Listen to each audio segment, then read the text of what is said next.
দেখ যশ, এটা এটা তোদের ব্যক্তিগত ব্যাপার, এর মধ্যে আমার কথা বলাটা ঠিক না। তবুও আমাকে আমি বলতে বাধ্য হচ্ছি যে তুই যেটা করেছিস সেটা একদম ঠিক করিসনি।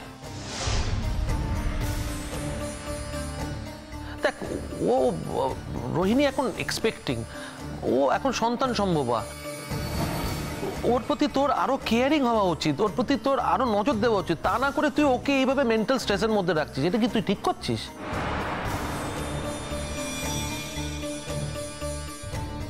বাই দ্য ওয়ে, কি বিপদ হয়েছিল যশ? একদল গুন্ডা অ্যাটাক করেছিল শবনমকে।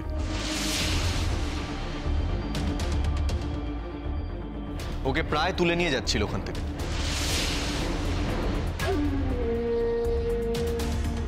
আর তখনই তো শিভালরি জেগে উঠলো। শিভালরি নয়,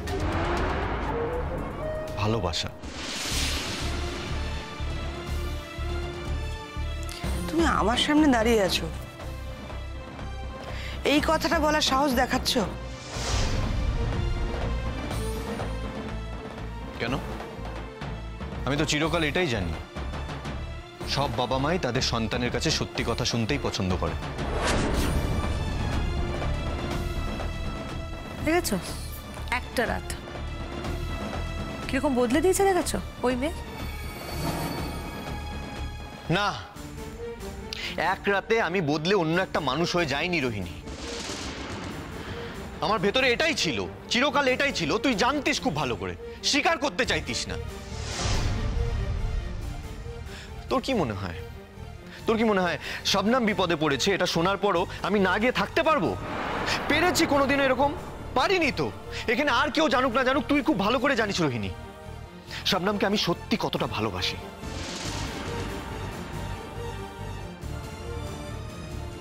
হ্যাঁ, আমি বলেছি, আমি এটা বলেছি যে আমি ওর সাথে আর যোগাযোগ রাখবো না, আমাদের কোনো যোগাযোগ থাকবে না, কিন্তু ভালোবাসবো না তো বলিনি। You are a damn liar, liar liar liar, মিথ্যেবাদী। আমি মিথ্যেবাদী, আমি মিথ্যেবাদী, আই এম আ লায়ার। আমি খুব খারাপ মানুষ, বাজে মানুষ, খুব খারাপ মানুষ। তাহলে আছিস কেন তুই আমার সাথে?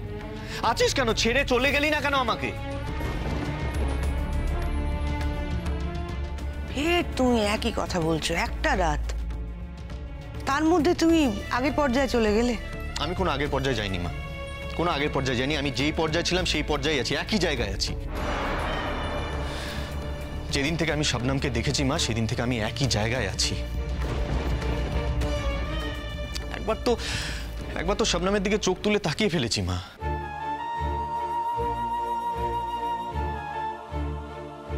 নতুন করে তো আর তাকানোর কিছু নেই ওর দিকে। আর যে একবার শবনমের দিকে চোখ তুলে তাকাবে, সে জীবনে আর কোনোদিনও কারো দিকে চোখ তুলে তাকাবে না, এতটুকু আমি খুব ভালো করে জানি। আর রোহিণীকে আমি সেদিন কি কথাটা বলেছিলাম সেটা ওর বোঝা উচিত ছিল।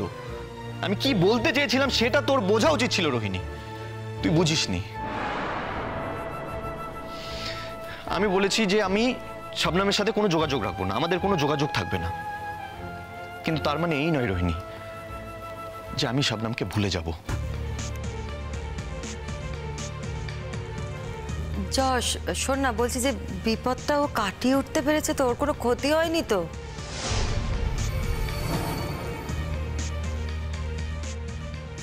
ধরো একেবারে উথলে উঠছে সকলের।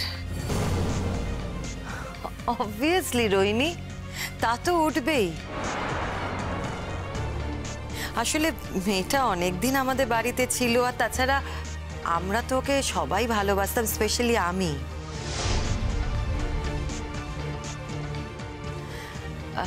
বাই দ্য ওয়ে যশ, তুই কি করে ম্যানেজ করলি রে? জানি না কাকিমণি, তখন একটা অসীম শক্তি আমার ভেতরে ভর করলো।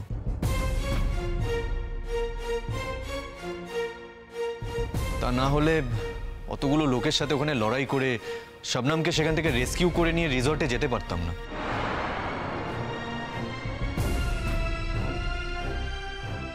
ওখানে হসপিটাল ছিল না যেখানে গিয়েছিলে?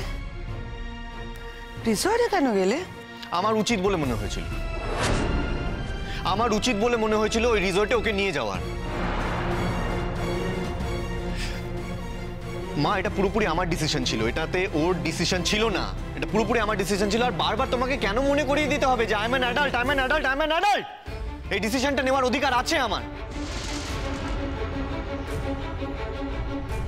তুই আমাকে ঠকিয়েছিস যশ। আন্টি ও আমাকে ঠকিয়েছে, দিনের পর দিন ঠকিয়ে চলেছে। আমি তোকে স্পেয়ার করতে পারবো না যশ। কি করবি, কি করবি, কি করতে পারিস তুই বল, বল কি করবি, আমাকে কি করবি বল। আমি তোর এগেইনস্টে সব রকমের ব্যবস্থা নেব। তুই যদি ব্যাক টু স্কোয়ার ওয়ান হয়ে যাস তাহলে আমাকে তো ব্যবস্থা নিতে হবে। আমি দিনের পর দিন তো এটা মেনে নিতে পারবো না। সম্ভব কোনো মেয়ের পক্ষে কি সম্ভব বলে তোর মনে হয়? আমি থানায় অভিযোগ করবো তোর নামে, অ্যাজ সিম্পল অ্যাজ দ্যাট। আমি বলবো তুই আমাকে মেন্টাল টর্চার করেছিস, ফিজিক্যাল টর্চার করেছিস, ডোমেস্টিক ভায়োলেন্স করেছিস। খুশি হবি তো, তুই খুশি হবি তো এটা করে? এটা করে তুই খুশি হবি তো? ঠিক আছে তাই কর, তাই কর, তুই এটা করে খুশি থাক। কি করবে থানা থেকে, কি করবে? এসে আমাকে অ্যারেস্ট করে নিয়ে যাবে, জেলে কিছুদিন রাখবে, তারপর তো আমাকে ছেড়ে দেবে। যাবজ্জীবন তো আর দিতে পারবে না, কিন্তু তারপরে আই এম ফ্রি। আমার জীবনটা শুধুমাত্র আমার থাকবে। ভুল করছিস, ইউ আর মিস্টেকেন যশ। আমি চাইলে এমন অভিযোগ করতে পারি না যশ যাতে ডাক্তার হয়েও তোর মেডিকেল লাইসেন্সটা চিরদিনের মতো ক্যান্সেল হয়ে যায়। হ্যাঁ তাই করে দিস, তুই তাই করে দিস, আমার মেডিকেল লাইসেন্সটা ক্যান্সেল করিয়ে দিস। আমি ডাক্তার হতে চাইনি রোহিণী, আমি ডাক্তার হতে চাইনি। আমার মা চেয়েছিল আমি ডাক্তার হই। হ্যাঁ পরে অবশ্য আমি ডাক্তারিটাকে ভালোবেসেছি।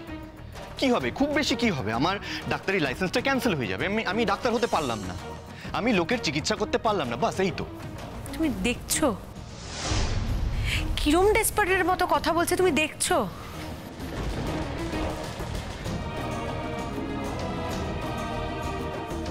না না, ওর কি করা উচিত ছিল? একটা পরিচিত মেয়ে, শুধু পরিচিত নয়, ওর খুবই চেনা জানা একটা মেয়ে, সে বিপদে পড়েছে, তাকে উদ্ধার না করে ও কি পালিয়ে আসতো? না কি করা উচিত ছিল তোমরা বলো, কি করতো? তুমি প্লিজ নিজের ছেলেকে এরকম ভাবে গার্ড করার চেষ্টা করো না আঙ্কেল। কাউকে বাঁচানো মানে রিসর্টে নিয়ে গিয়ে তার সঙ্গে একই রুমে একটা রাত কাটিয়ে আসা নয়।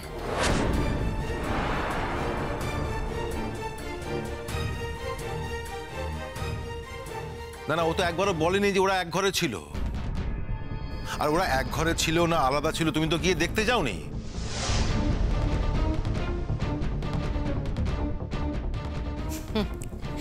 সেই কথাটাই এতদিন ধরে ওকে বোঝাবার চেষ্টা করা হয়েছে, অথচ সেটা বোঝার ম্যাচিউরিটি ওর নেই। না কাকিমণি, ও ঠিক কথা বলেছে, রোহিণী একদম ঠিক কথা বলেছে। আমরা একসঙ্গেই ছিলাম, এক ঘরে ছিলাম, কিছু করার ছিল না। অত রাতে গিয়ে ওখানে যদি আমরা দুজন দুটো আলাদা ঘর দাবি করতাম তাহলে ওখানে লোকজন ছিল, ওরা সন্দেহ করতো আমাদের উপরে। আমাদের সেরকম সিচুয়েশন ছিল না দুটো আলাদা ঘর নেওয়া, তার জন্য আমাদেরকে এক ঘরেই থাকতে হয়েছে। তুই ঠিকই ধরেছিস, এটা যেমন একটা কারণ, আরেকটা কারণও আছে। আমি চেয়েছিলাম শবনমের সাথে একসঙ্গে একটা রাত থাকতে, আমি চেয়েছিলাম। আমি আর কি করব বলতে পারো আন্টি? আমি না সত্যি ভাষা খুঁজে পাচ্ছি না। আর কতটা অপমান আমি সহ্য করবো? এরপরে আমাকে মুখ বুজে এই বাড়িতে থাকতে হবে, ওর সাথে থাকতে হবে। তোমরা ভাবো একবার।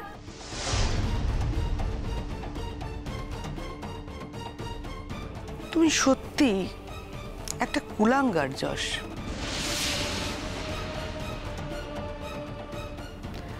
তোমার মতো একটা ছেলেকে জন্ম দিয়েছি, এটা প্রত্যেকটা মুহূর্তে যখন আমার মনেই পড়ে তোমাকে, আমার লজ্জা লাগে। মা তাহলে আমাকে ত্যায্য পুত্র করে দাও না, ত্যায্য পুত্র করে দাও আমাকে, আমি তাহলে বেঁচে যাই। না না, বুঝতে পেরেছি বুঝতে পেরেছি। তখন যা সিচুয়েশন ছিল সেটাকে হ্যান্ডেল করার জন্য তোমাকে একসঙ্গে এক ঘরে থাকতে হয়েছিল। কিন্তু যশ, এরা তো ইরেশনাল, এরা সেটা বুঝবে না। না বাবা না, শুধু এই কথাটা নয়, আরেকটা কথাও তো আমি তো বলছি বারবার। শুধুমাত্র সিচুয়েশন হ্যান্ডেল করার জন্য নয়, আমি চেয়েছিলাম, ইট ওয়াজ মাই উইশ, আমি চেয়েছিলাম শবনমের সঙ্গে একটা রাত একসাথে থাকতে।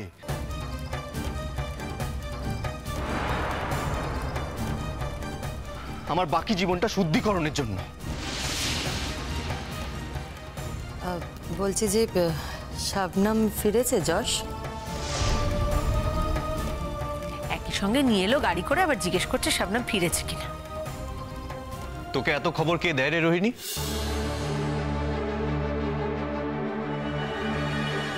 কি মনে হয় রে, তুই যা যা করে বেড়াস কেউ জানতে পারে না, খবর পায় না? কি আশ্চর্য, আমি তো লুকিয়ে কিছু করিনি। আমি লুকিয়ে কিচ্ছু করিনি, আমি কলেজ ক্যাম্পাসে দাঁড়িয়ে ওর সাথে কথা বলছিলাম। হ্যাঁ, তোর সাঙ্গু পাঙ্গুরা হয়তো তোকে ফোন করে জানিয়ে দিয়েছে তো এটা। ওরা যদি তোকে ফোন করে এটা নাও জানাতো, তুই যদি আমাকে একবার জিজ্ঞেস করতিস, আমি তোকে সত্যি কথাটা আমি বলে দিতাম। আমি তোর সঙ্গে আর থাকবো না যশ।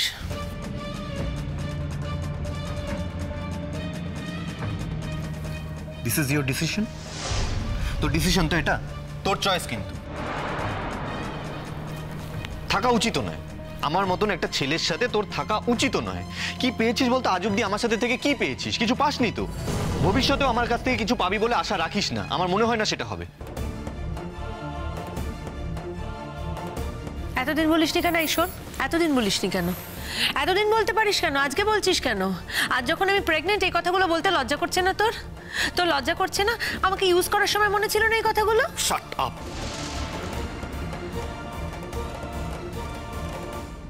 তোর লজ্জা করছে না? আমাকে ইউজ করার সময় মনে ছিল না এই কথাগুলো? Shut up. আর একটা কথা নয় কিন্তু, মা আছে, বাবা আছে, বাড়ির গুরুজনরা এখানে রয়েছে। এই বিষয়টা নিয়ে আমি আর কোনো কথা বলতে চাই না। আর আমি তো বারবার তোকে বলেছি একটা কথা, যে সেদিন যা হয়েছে আমার অজ্ঞাতসারে হয়েছে। I was not in my sense. আর কতটা অপমান সহ্য করবো তোমরা বলতে পারো?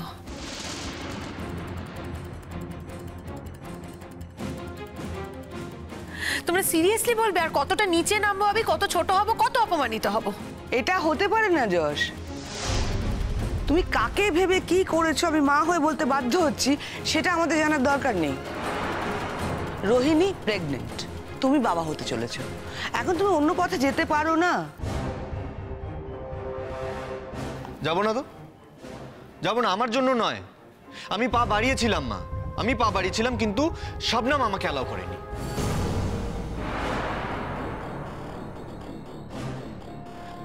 শবনম চাইনি। আজকে যদি শবনম চাইতো, আমি ওকে বিয়ে করে আমার বউ হিসেবে এই বাড়িতে নিয়ে আসতাম। ও চাইনি, তাই এটা হয়নি মা। আর ও চাইছে তো আমাদের মধ্যে যোগাযোগ না থাকুক। ও চাইছে যখন আমাদের মধ্যে কোনো যোগাযোগ থাকবে না। কিন্তু আমাদের মধ্যে যোগাযোগ না থাকা মানে কিন্তু ওকে ভুলে থাকা নয়। Shut up Josh, please shut up. You shut up, you shut up.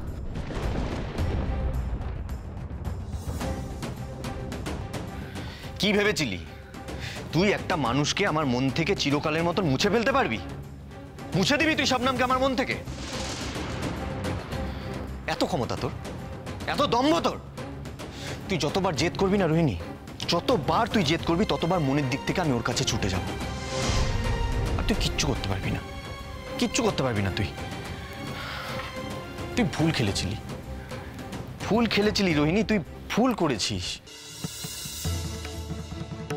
তখন যদি শবনমের ক্ষতি না করে তুই ওর ভালো ভাবতিস, অ্যাটলিস্ট ওকে নিজের ভালো বন্ধু বলে মনে করতিস, আমি তোর কাছে ফিরে আসতাম। আমি তো খুব ইমোশনাল, আমি একজন ইমোশনাল মানুষ, এটা তুই খুব ভালো করে জানিস। আমি তোর কাছে ফিরে আসতাম, আমার মনে হতো যে না, আমি রোহিণীর সাথে ভুল করছি, আমার ওর কাছেই ফিরে যাওয়া উচিত। কিন্তু তুই সেটা করিসনি। তার জন্য আজকে তোর প্রতি আমার কোনো ফিলিংস নেই, কোনো সিম্পাথি নেই, তোর প্রতি আমার কোনো বিবেক নেই। তুই কি ভেবেছিস আমি জানি না? তুই ভেবেছিস আমি জানি না? আমি কিচ্ছু জানি না। কালকে যে গুন্ডাগুলোকে ওখানে প্লান্ট করা হয়েছিল তার পেছনে তোর বুদ্ধি ছিল, এটা আমি জানি না?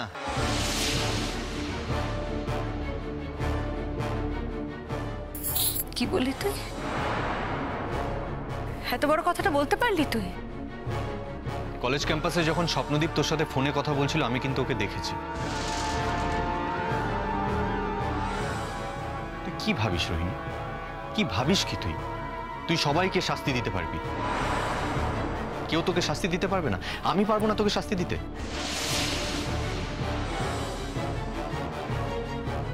সবটা মিথ্যে কথা, মিথ্যে কথা বলছিস। তাই আবার আগের বারের মতন প্রমাণ করে দেব? যদি প্রমাণ করে দিতে পারি, কি দিবি তুই আমাকে? কি দিবি? উপহার হিসেবে আমাকে ছেড়ে চলে যাবি তো চিরকালের মতো? রোহিণী, যশ এসব কি বলছে? তুমি কি করছো? তুমি এদের পিছনে গুন্ডা লাগিয়েছো? আরে না রে বাবা, আমি এটা বলিনি। স্বপ্নদীপ আমাকে ফোন করেছিল ঠিকই, স্বপ্নদীপ ফোন করে আমাকে এইটুকুই বলেছে যে ও আর স্বপ্নম এক গাড়ি থেকে নামলো, আর কিছু বলেনি স্বপ্নদীপ।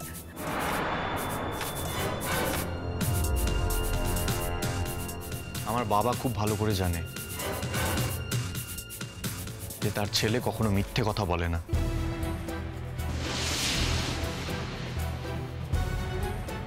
তুমি বাইরের লোকের জন্যে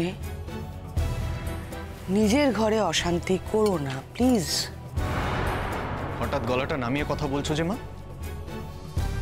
তুমি বোধহয় এটা বুঝতে পেরেছো যে এটা তোমার বউয়ের পক্ষে করা সম্ভব, তাই না? আর শুধু ও একা নয়, তুমি এর পেছনে ইন্ধন জুগিয়েছিলে। খবরদার যশ। কিসের খবরদার? খবরদার কিসের? এত কিছুর পরেও আমি বাড়িতে ফিরে এসেছি, এত কিছুর পরেও এমন একটা জীবনে ফিরে এসেছি যে জীবনে একটুও সুখ নেই, একটুও ভালোবাসা নেই, একটুও বিশ্বাস নেই। তারপরও তোমরা ওই একটাই রাত, কালকের রাতটা আর ওই মেয়েটাকে নিয়ে একই কথা বলে যাচ্ছ। আমি তোমাদেরকে রিকোয়েস্ট করছি, প্লিজ প্লিজ এটা নিয়ে আর অশান্তি বাড়িও না। বাবা আমি তোমাকে বলছি, আমি তোমাকে বলছি, দেখো কালকের রাতটা না আমার জীবনের একটা বড় অ্যাসেট, আমার জীবনের জন্য একটা বড় সম্পদ, একটা শ্রেষ্ঠ সম্পদ। আমি এটুকু নিয়ে সারাটা জীবন বেঁচে থাকতে চাই। প্লিজ এটা নিয়ে আর কেউ অশান্তি করো না। আমাকে একটু শান্তি দাও, আমি শান্তিতে থাকতে চাই। প্লিজ আমাকে শান্তিতে থাকতে দাও। যশ, আরে তো গায়ে জ্বর দেখছি। দেখি তুই তুই ওষুধ খেয়েছিস যশ? না কাকিমনি, আমি ওষুধ খাইনি। আমি ওষুধ খাইনি, আমি ওষুধ খেতেও চাই না কাকিমনি। আমি আর বেঁচে থাকতে চাই না। আমি মুক্তি চাই, আমি মুক্তি চাই। সত্যি বলছি, আমার না বেঁচে থাকতে আর ভালো লাগছে না। আমার দম আটকে আসছে, আমি মরে যেতে চাই। প্রত্যেকটা মুহূর্তে আমার মনে হচ্ছে আমি যেন মরে যাই। সত্যি বলছি, আমার মনে হচ্ছে আমি যেন মরে যাই। আমি আত্মহত্যা করতাম। আমার কথাটা শোনো তোমরা, আমার মনে হচ্ছে আমি আত্মহত্যা করতাম। আমি না আত্মহত্যা করতে পারছি না নেহাত, এটা একটা ক্রিমিনাল অফেন্স, অপরাধ। তার জন্য আমি আত্মহত্যা করছি না, না হলে আমি আত্মহত্যা করতাম। এই জীবনটা নিয়ে আমি আর বেঁচে থাকতে পারছি না। আমি সত্যি বেঁচে থাকতে পারছি না। কাঁদিস না, দেখিস সময়ের সঙ্গে সঙ্গে সব ঠিক হয়ে যাবে। কি ঠিক হবে কাকুমনি? কি ঠিক হবে? কিচ্ছু ঠিক হবে না। এই মেয়েটার সঙ্গে আমাকে থাকতে হবে সারাটা জীবন এই মেয়েটার সঙ্গে আমাকে থাকতে হবে। ও তো বলছে যে ও প্রেগনেন্ট, ও তো বেঁধে ফেলেছে আমাকে ওর সাথে। আমি কি করে যাব? কোথায় যাব? আমার ইচ্ছে করছে আমি সব ছেড়ে ছুড়ে না দূরে কোথাও চলে যাই।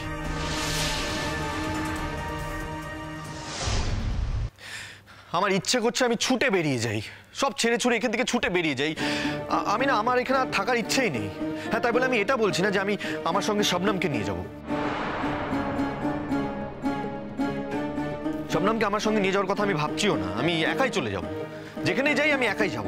আমি বলে রাখছি বাবা, আমি কিন্তু বলে রাখছি আমি আর এই দেশে থাকবো না। একাই যাব, যেখানে যাই একাই যাব। আর ও যদি এটা মনে করে থাকে যে ওকে আমি আমার সঙ্গে নিয়ে যাব, তাহলে সেটা হবে না।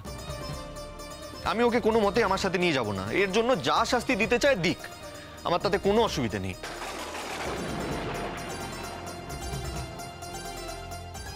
কিন্তু এই পৃথিবীতে আমি যেখানে খুশি গিয়ে একা থাকতে পারি, আমি যেখানে খুশি একা থাকতে পারি, এই অধিকার আমার আছে। এটা কোথাও লেখা নেই যে আমি যেখানেই যাব আমার স্ত্রীকে আমার সাথে নিয়ে যেতে হবে। আমি বাধ্য নই ওকে নিয়ে যেতে সব জায়গায়।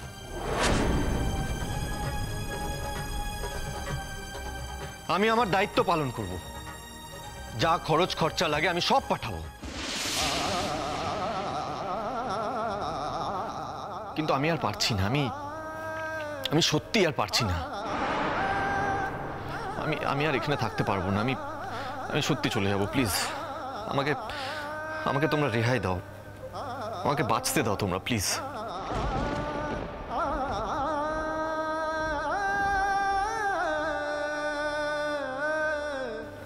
প্লিজ।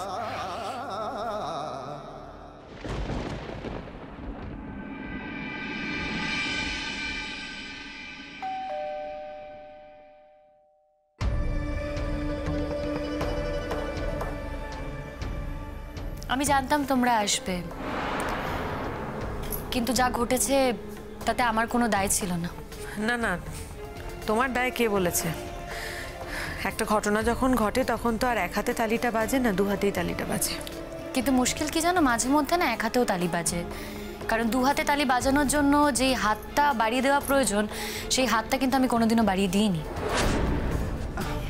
আজ কিন্তু আমরা তোমার সাথে ঝগড়া করতে আসিনি শবনম।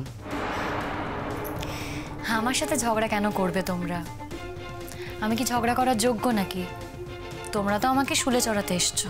না না, আমরা তোমাকে নেমন্তন্ন করতে এসেছি। আমাকে? কিসের জন্য রোহিণীদি? না, ওর তো স্বাদ। সেই অনুষ্ঠানে আমি চাইছি তুমি এসো বাড়িতে। হঠাৎ আমাকে?